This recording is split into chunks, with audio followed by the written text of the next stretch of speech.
Hello there, youth. It's me again.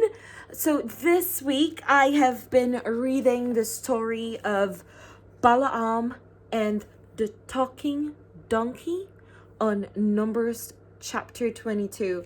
I bet many of you do not know that there is actually a story in the Bible of a talking donkey.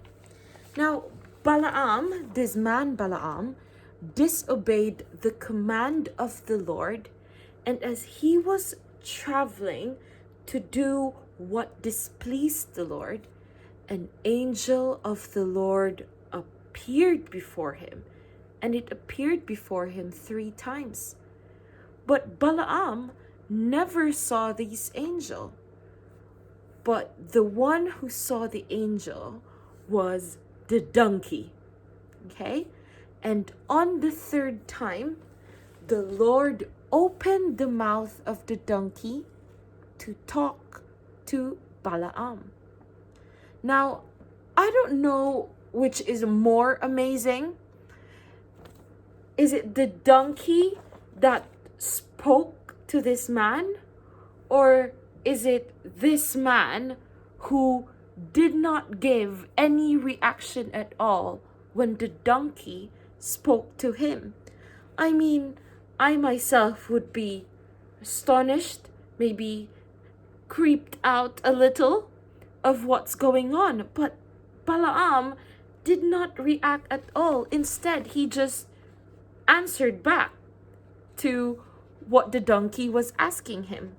And again, if you want to look more into the story, it is in Numbers chapter 22. But I'm just trying to give you a glimpse here, or like a summary of what happened there. And then finally, it says there, when Balaam had this conversation with the donkey, on Numbers chapter 22, verse 31, it says, "Then the Lord opened Balaam's eyes, and he saw the angel of the Lord standing in the road with his sword drawn.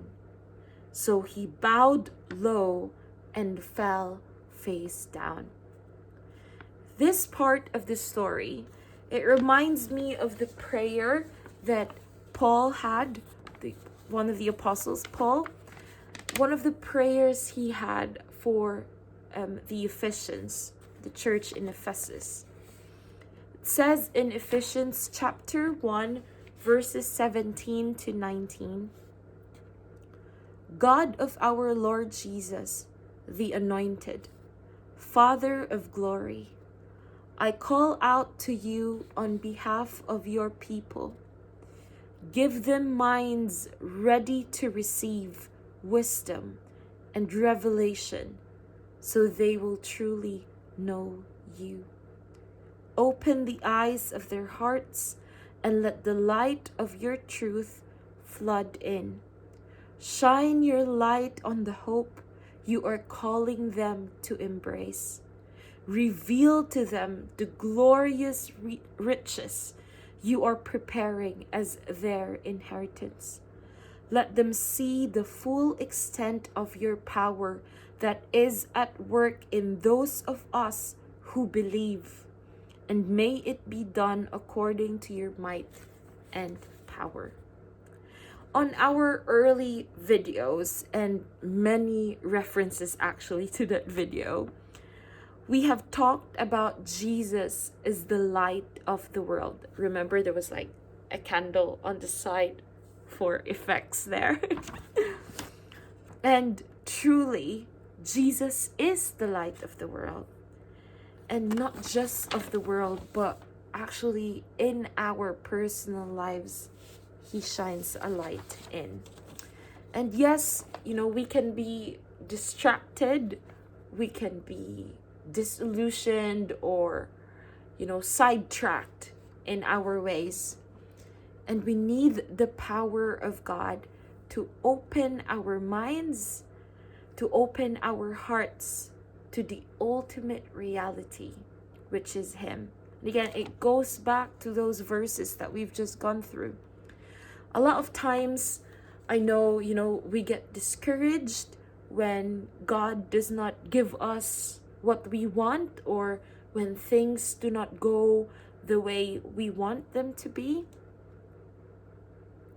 But I pray that just as how verse 17 goes, I pray that our minds will be open to understand that God knows what is best for us. And I think what I have learned as well is that when God says no, a lot of times it is for our protection. And like how our parents stop us from doing something that would harm us.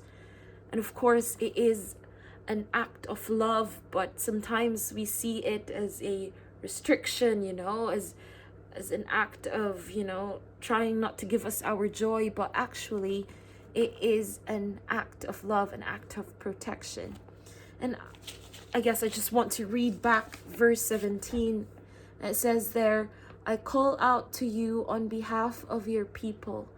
Give them minds ready to receive wisdom and revelation, so they will truly know you.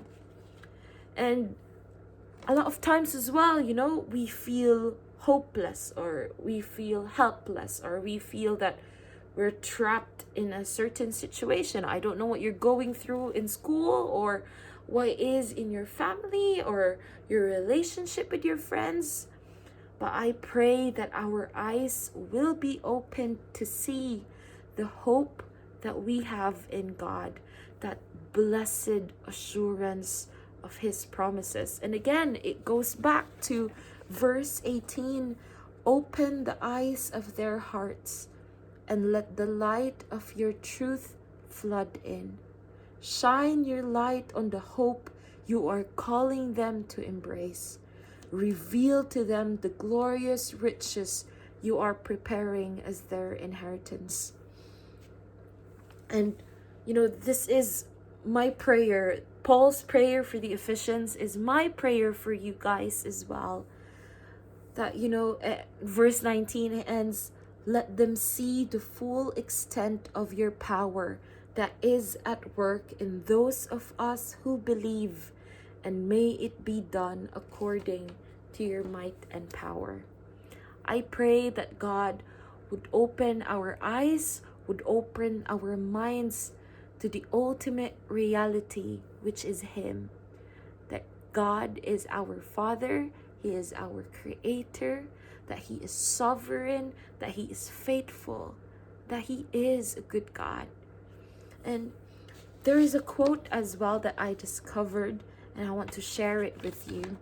It says, we trust the Lord not in his explanations, but in his promises. Our sovereign God, who is the light of the world, I pray, may he shine light onto our path, into our ways, that we would be able to say with all of our hearts that God is the strength of my heart and my portion forever. God bless you. I hope you have a great week. We are meeting up again on Sunday morning, which I'm really pleased about, and so are our other youth leaders. So guys, we are inviting you. Please do come and join us on Sunday morning. Come at 10:30 and even before that, so that you'd happily go through behind the cameras. And so we're hoping to see you. We're hoping to learn more about God with you. And have a great week, and we'll see you again next time. Bye.